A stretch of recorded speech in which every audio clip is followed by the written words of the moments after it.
NiCN4-2 માં સંયોજકતા બંધન સિદ્ધાંતને આધારે બંધનની રચના વર્ણવો. તો NiCN4-2 માં તમે રેડોક્સ ચેપ્ટર પ્રમાણે Ni વત્તા 4Cn બરાબર -2 લઈ એમાં Cn ની કિંમત -1 લેવાની અને Ni નો ઓક્સિડેશનાંક ગણશો તો +2 મળશે. એટલે આ સંકીર્ણ સંયોજનમાં Ni ની ઓક્સિડેશન અવસ્થા જેટલો ઓક્સિડેશનાંક આવે એટલી એની ઓક્સિડેશન અવસ્થા થાય એટલો જ એનો વીજભાર થાય. સંકીર્ણ સંયોજનમાં Ni ની ઓક્સિડેશન અવસ્થા +2 છે અને Ni +2. તો આપણે 28 નંબરનું જે નિકલ છે એ તટસ્થ નિકલની ઇલેક્ટ્રોનની રચના મોઢે મનમાં વિચારો જઈએ શું થાય તો કે આર્ગોન 3d8 4s2. તો આપણે તો Ni+2 ની ઇલેક્ટ્રોનની રચના લખવાની છે ને, એટલે 2 ઇલેક્ટ્રોન 4s માંથી દૂર થશે એટલે Ni+2 ની ઇલેક્ટ્રોનની રચના આર્ગોન 3d8 છે. હવે તો મોટા થઈ ગયા એટલે આ રીતના મનમાં ઇલેક્ટ્રોનની રચના વિચારવાની અને ડાયરેક્ટ આપણે ધાતુઓની ઇલેક્ટ્રોનની રચના જે અહીંયા વીજભાર હોય એટલા ઇલેક્ટ્રોન મૂળ ઇલેક્ટ્રોનની રચનામાંથી દૂર કર્યા બાદ આવા ધાતુઓની ઇલેક્ટ્રોનની રચના ડાયરેક્ટ લખતા આવડવી જોઈએ. તો આર્ગોનના તો અહીંયા આર્ગોન છે જ, 3D કક્ષક છે, 5 પેટા કક્ષકની બનેલી હોય જેમાં 8 ઇલેક્ટ્રોન આ રીતના ગોઠવાયેલા હોય છે. હવે આ એક 4s કક્ષક તો ખાલી થઈ ગઈ કારણ કે 2 ઇલેક્ટ્રોન એમાં દૂર થઈ ગયા. એના પછી ખાલી 4p કક્ષક હોય. અહીંયા 4 ઇલેક્ટ્રોન યુગ્મોમાંથી 4 ખાલી કક્ષકોને આપણે જરૂરિયાત ઊભી થવાની છે. એટલે NiCN4-2 માં Cn-1 પ્રબળ લિગેન્ડ હોવાથી Ni+2 ની 3D કક્ષકના અયુગ્મિત ઇલેક્ટ્રોનનું યુગ્મીકરણ કરે છે. એટલે આ એક અયુગ્મિત ઇલેક્ટ્રોન છે અહીંયા યુગ્મીકરણ પામે એટલે તમે જોઈ શકો એક D કક્ષક ખાલી થઈ. તો યુગ્મીકરણ થતાં થાય છે તેથી ખાલી બનતી એક 3D કક્ષક, એક 4s કક્ષક અને 3 4p કક્ષકોનું સંકલન થઈ DsP2. આપણે 4 કક્ષકો જોઈએ છે એટલે એક 3D, એક 4s અને 2 4p કક્ષકોનું સંકલન થઈ DsP2 સંકૃત કક્ષકો રચાય છે. હવે આપણે આ ખાલી કક્ષકો જે છે સંકૃત કક્ષકો તરીકે કે જેનું સંકલન થઈને આ બન્યું છે એમાં આપણે Cnના 4 ઇલેક્ટ્રોન યુગ્મ ગોઠવશું એટલે સંકીર્ણની રચના થાય. એટલે હવે સંકીર્ણની રચના કરીએ.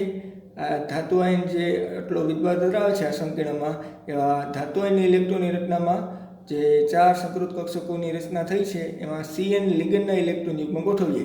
એટલે NiCN4-2 માં આર્ગોન હવે તમે જોઈ શકો આ એક D કક્ષક, એક S અને 2p. પરંતુ અત્યારે આ 4 કક્ષકોને આપણે DsP2 સંકૃત કક્ષકો કહેવાની છે. આનું નામે DsP2, આનું નામે DsP2, આનું નામે DsP2 અને આનું નામે DsP2 કારણ કે સંકલન થઈ ગયું છે અને સંકલન બાદ 4 કક્ષકને એક સરખું નામ આપવું પડે. તો હવે 4 સંકૃત કક્ષકોમાં 4 Cn-1 લિગેન્ડ વડે 4 ઇલેક્ટ્રોન યુગ્મ દાન થઈ એના સંકીર્ણની રચના થઈ. હવે આગળના લેક્ચરમાં જેમ સમજાવ્યું હતું એ પ્રમાણે પ્રબળ લિગેન્ડ ધરાવતા જે સંકીર્ણ સંયોજન છે એનો સ્પિન ભ્રમણાંક નીચો હોય એટલે નીચું ભ્રમણ ધરાવતા સંકીર્ણ સંયોજનો રચાય છે. ક્યારે કે સંકીર્ણ સંયોજનમાં કેવું લિગેન્ડ હોય? પ્રબળ લિગેન્ડ હોય. તો તમને આનો સ્પિન ભ્રમણાંક ગણાવી પણ દે. ધોરણ 11 ની અંદર આપણે એક ક્વોન્ટમ આવતો સ્પિન ભ્રમણ ક્વોન્ટમ કે જેમાં ઉપરની ભ્રમણ દર્શાવતા ઇલેક્ટ્રોન માટે સ્પિન ભ્રમણાંકનું મૂલ્ય +1 આપ, નીચેનું ભ્રમણ દર્શાવતા ઇલેક્ટ્રોન માટે સ્પિન ભ્રમણાંકનું મૂલ્ય -1 +1 +1 એટલે આ સંકીર્ણ સંયોજન છે એનો સ્પિન ભ્રમણાંક 0 આવ્યું એટલે નીચું ભ્રમણ ધરાવતું આ સંકીર્ણ સંયોજન થયું. આપણે ખાલી એટલું યાદ રાખશું કે સંકીર્ણ સંયોજનમાં પ્રબળ લિગેન્ડ હોય તો તેવા સંકીર્ણ સંયોજનનો સ્પિન ભ્રમણાંક નીચો હોય. ઓકે, એક Cn લિગેન્ડમાંથી મળતા એક ઇલેક્ટ્રોન યુગ્મ તેવા 4 Cn લિગેન્ડમાંથી મળતા 4 ઇલેક્ટ્રોન યુગ્મ હવે DsP2 સંકૃત કક્ષકોમાં ભરાય છે. આમ સંકીર્ણ સ્પીસીસ સમતલીય સમચોરસ ભૂમિતિ ધરાવે છે. આપણે આનાથી આગળના બેઝિક મુદ્દા અને સમજાવતા જે વિડિયો લેક્ચર આગળ રજૂ કર્યા એમાં સમજાવ્યું હતું કે જો સંકલન DsP2 થાય તો તેવા સંકીર્ણ સંયોજનો ભૌમિતિકાકાર સમતલીય સમચોરસ હોય આ રીતનું. તો આ રીતનો આપણે આ પ્રશ્ન પૂરો કરીએ છીએ. હવે આમાં જે આપણે સમજાવ્યું એનું વિગતવાર અહીંયા રજૂ કરી દેવાનું. સંકીર્ણ સંયોજનમાં NiCN4-2 પ્રકારનો છે. તેની ચુંબકીય ચાક માત્ર μ હવે તમે જોઈ શકો કે આ NaCN4-2ની જે રચના થઈ તો એની ઇલેક્ટ્રોનની રચનામાં બધા ઇલેક્ટ્રોન યુગ્મિત છે, મતલબ એક પણ ઇલેક્ટ્રોન આમાં અયુગ્મિત નથી, મતલબ અયુગ્મિત ઇલેક્ટ્રોનની આમાં ગેરહાજરી છે. તો અહીંયા અયુગ્મિત ઇલેક્ટ્રોનની ગેરહાજરીને લીધે આ સંકીર્ણ સંયોજન પ્રતિચુંબકીય ગુણધર્મ ધારણ કરે અને પ્રતિચુંબકીય ગુણધર્મ ધારણ કરતા સંકીર્ણ સંયોજનની ચુંબકીય ચાક માત્રાનું મૂલ્ય શૂન્ય હોય છે. અને ચુંબકીય ગુણધર્મ પ્રતિચુંબકીય સંકરણમાં જે થયું એ લખી નાખવાનો. DsP2 આકાર સમતલીય સમચોરસ આકાર દોરી નાખવાનો. આટલું તમે તૈયાર કરો આવા પૂછાયેલા પ્રશ્ન માટે તો 4 માર્ક રોકડા મળે. કાંઈ નથી, ખાલી આપણે ચેપ્ટર ચાલુ કર્યું ત્યારથી જ જણાવેલું હતું કે 21 થી 30 સુધીના જે સંક્રાંતિ ધાતુ છે એની ઇલેક્ટ્રોનની રીતના કડોકડ પાકી કરી લેવાની. પછી આવા સંકીર્ણ સંયોજનની અંદર આ લિગેન્ડ છે એના આધારે આ સંક્રાંતિ ધાતુનો ઓક્સિડેશનાંક ગણતા આવડવું જોઈએ, રેડોક્સ ચેપ્ટર પ્રમાણે. તો આ બધું સરળ જ છે. પ્રબળ લિગેન્ડ ડી કક્ષકના યુગ્મિત ઇલેક્ટ્રોનનું યુગ્મીકરણ કરે. હવે બેઝિક મુદ્દા ધ્યાનમાં હોય તો ગમે તે સંકીર્ણ સંયોજન માટે તમને પ્રશ્ન પૂછાયેલો હોય તો આવડી જાય, એમાં કંઈ અઘરું નથી. હવે જોઈએ NaCl4-2 માં પણ સંયોજકતા બંધન સિદ્ધાંતને આધારે બંધનની રચના વર્ણવો. તો NaCl4-2માં એક Na વત્તા 4Cl બરાબર -2 લઈ તેમાં Cl ની કિંમત -1 લઈ એટલે -4 ઓલી બાજુ મોકલો, +4 ઓછા 2 એટલે Na બરાબર જવાબ ઓક્સિડેશન તરીકે 2 આવશે. એટલે NaCl4-2માં Na ની ઓક્સિડેશન અવસ્થા +2 છે અને ડાયરેક્ટ તટસ્થ 28 નંબર પરમાણુ ક્રમાંક એની મનમાં ફટાફટ ઇલેક્ટ્રોનની રચના શું થાય તો કે આર્ગોન 3d8 4s2 થાય. તો હવે ધાતુ આયનને આપણે ઇલેક્ટ્રોનની રચના મનમાં આવડવી જ જોઈએ કે Na+2માં પેલા ઇલેક્ટ્રોન 4sમાંથી 2 દૂર થઈ જાય એટલે શું બચે તો કે આર્ગોન 3d8 4s કક્ષક ખાલી રહેશે. તો આ જે ઇલેક્ટ્રોનની રચના છે એને પેટા કક્ષકની અંદર રજૂઆત કરીએ. Na+2 આર્ગોનના 18 ડી કક્ષક 5 પેટા કક્ષકની બનેલી જેમાં આબા પોલી અને ઉનના નિયમ પ્રમાણે 8 ઇલેક્ટ્રોનની ગોઠવણી કંઈક આ રીતના થાય. 4s કક્ષકમાંથી 2 ઇલેક્ટ્રોન જતા રહ્યા એટલે ખાલી છે અને ત્યારબાદ એના પછી 4p કક્ષક પણ આપણા સંકરણની સમજૂતી માટે ખાલી જ હોય છે, જેનો પણ ઉપયોગ કરીશું. NaCl4-2માં Cl- નિર્બળ લિગેન્ડ હોવાથી Na+2ની 3d કક્ષકના અયુગ્મિત ઇલેક્ટ્રોનનું યુગ્મીકરણ થતું નથી.